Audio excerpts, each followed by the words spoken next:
اسی طرح سے ایک سورت پڑھی، اس کے بعد ایک سورت چھوڑ کر اس کے بعد والی سورت پڑھنا، اس میں بھی یہ مسئلہ ہے کہ درمیان میں بڑی سورت چھوڑ سکتے ہیں اور چھوٹی سورت چھوڑنا مکروہ ہے۔ درمیان میں بڑی سورت چھوڑ سکتے ہیں اور چھوٹی سورت چھوڑنا مکروہ ہے۔ بڑی اور چھوٹی کی ڈیفینیشن فقہ کی کتابوں میں دو لکھے گئے ہیں کہ بڑی کسے کہتے ہیں، چھوٹی کسے کہتے ہیں۔ اس جگہ پر ایک تعریف تو یہ لکھی گئی ہے کہ بڑی سورت وہ ہے کہ جس کو کاٹ کر دو حصے کر کے 2 رکعتوں میں پڑھو تو نماز ہو جائے، یعنی چھوٹی 6 آیتیں ہوں۔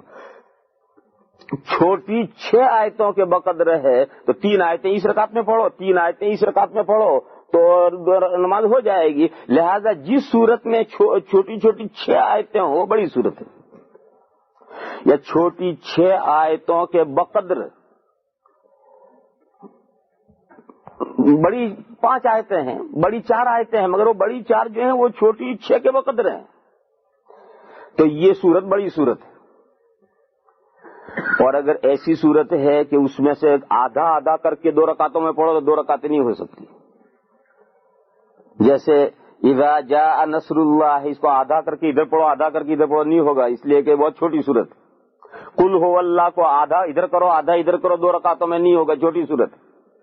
اور ارأیت الذی یکذب بالدین، اس کو آدھا آدھا کر کے پڑھ سکتے ہو، آدھی اس رکوع میں پڑھو آدھی اس رکوع میں پڑھو، رکعت میں پڑھ سکتے ہو۔ تو ارأیت الذی یکذب بالدین یہ بڑی صورت ہے۔ تو ایک تو تعریف بڑی صورت کی یہ ہے کہ بڑی صورت وہ ہے کہ جس کو آدھا آدھا کر کے 2 رکعتوں میں پڑھا جا سکتا ہو، اور چھوٹی صورت وہ ہے جسے آدھا آدھا کر کے 2 رکعتوں میں نہ پڑھا جا سکتا ہو۔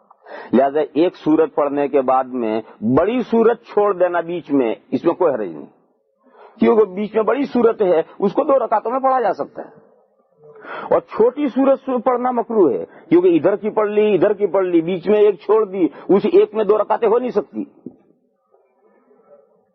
دوسری تعریف چھوٹی کی یہ ہے کہ پہلی رکعت میں جو پڑھی گئی ہے اس سے چھوٹی ہو تو چھوڑنا مکروہ ہے، اور پہلی رکعت میں جو پڑھی گئی اس سے بڑی صورت ہو تو پھر اسے چھوڑ سکتے ہیں، کیونکہ پہلی میں چھوٹی پڑھنا اور دوسری میں بہت بڑی پڑھنا یہ مکروہ ہے۔ جب مکروہ ہے تب کیا کریں گے، دوسری کو چھوڑ کر کے آگے پڑھیں گے۔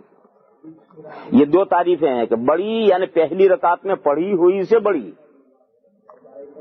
جیسے کہ لإیلاف قریش مثال ہے، لإیلاف قریش یہ پڑھ لی، اب اس کے بعد ارأیت الذی یکذب بالدین آئی، یہ ارأیتا سے بڑی ہے، لہذا اسے چھوڑ کر انا اعطیناک الکوثر پڑھے تو پڑھ سکتا ہے۔ تو ایک تعریف فقہ میں یہ کی گئی ہے بڑی کی، اور ایک وہ کی گئی ہے۔ فتویٰ جو ہے عام طور پر پہلے قول پر ہے کہ بڑی سے مراد ہے ایک صورت اتنی بڑی ہے کہ وہ آدھی آدھی کر کے 2 رکعتوں میں پڑھی جا سکتی ہو، یہ بڑی کا مطلب ہے۔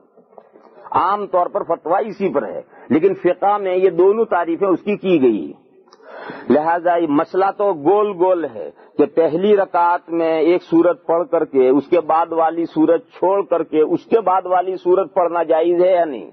جواب یہ کہ بیچ میں جو سورت چھوڑی گئی ہے وہ چھوٹی ہے یا بڑی؟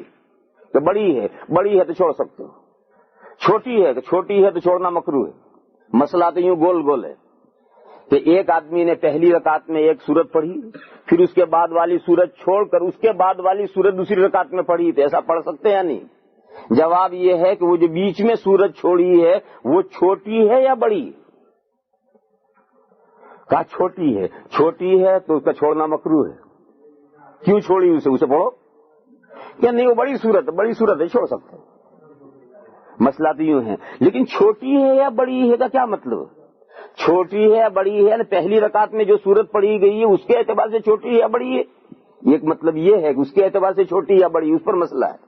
اور ایک یہ ہے کہ فی نفس ہی چھوٹی اور بڑی، فی نفس ہی چھوٹی اور بڑی وہ ہے کہ اگر کاٹ کر 2 حصے کر کے 2 رکعتوں میں پڑھ سکو تو وہ بڑی ہے، اور 2 رکعتوں میں نہ پڑھ سکو تو چھوٹی ہے۔ یہ تو فرض نماز کے مسائل تھے جو میں نے آپ حضرات کو بیان کیے۔ نفل نماز میں یہ سب مکروہ نہیں ہے۔ نفل نماز میں بہت سے مسائل ان مسائل میں سے وہ ہیں جو نفل نماز میں نہیں ہیں. پہلی رکعت اگر بڑی ہو جائے دوسری چھوٹی ہو جائے تو کوئی حرج نہیں، اس لیے تو فرضوں میں ایسا ہوتا ہی ہے. اور پہلی بڑی ہو جائے دوسری چھوٹی ہو جائے تو ایسا بھی ہوتا ہے.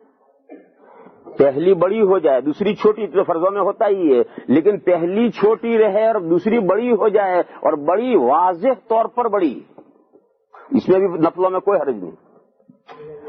دیکھو اس کی مثال دوں میں، قرآن کریم میں جو رکوع لگے ہو